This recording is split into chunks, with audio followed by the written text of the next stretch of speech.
আচ্ছা, আপনার কি সেই দিনগুলোর কথা মনে পড়ে যখন আপনি সারা বছর কিছুই পড়েননি, কিন্তু যখন পরীক্ষার সময় চলে আসতো, ঠিক ধরেন ১ মাস বা ১৫ দিন আগে আপনি সেই ১ বছরের পড়া পড়ে ফেলতেন এবং ঠিকই কোনোভাবে পরীক্ষায় একটা ভালো ফলাফল আনতে পারতেন? আসলে দেখেন, ব্যাপারটা হলো যে তখন আমাদের হোয়াইটা ক্লিয়ার থাকতো।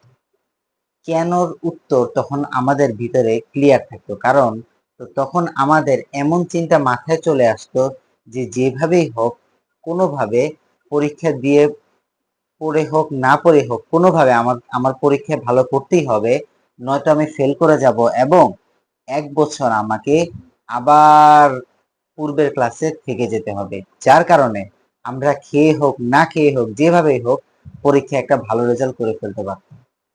তো জীবনের প্রতিটা ক্ষেত্রেই আমাদের নিজের হোয়াই বা কেনটা ক্লিয়ার থাকে খুবই গুরুত্বপূর্ণ।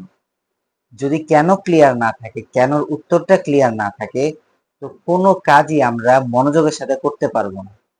এখন আপনি যেই কাজটাই করছেন না কেন, কাগজ কলম হাতে নিয়ে নিন এবং লিখে ফেলুন যে এই কাজটা আপনি কেন করছেন। হয়তো আপনি আপনার বাবা-মাকে গর্ববোধ ফিল করাতে চান, হয়তোবা আপনি ফিন্যান্সিয়ালি স্টেবল হতে চান। ঠিক আছে? তো সেই হয়তো আপনার এটা চিন্তা আছে যে আপনি ফিনান্সিয়ালি স্টেবল হতে চান, কিন্তু আপনি এটার থেকে আরেকটু গভীরে গিয়ে চিন্তা করতে পারেন যে ফিনান্সিয়ালি যদি আমি স্টেবল হই তাহলে কি হবে, মানুষ আমাকে সম্মান করবে, আমি আরো মানুষকে দান করতে পারবো, সমাজে ভালো কোনো অবদান রাখতে পারবো।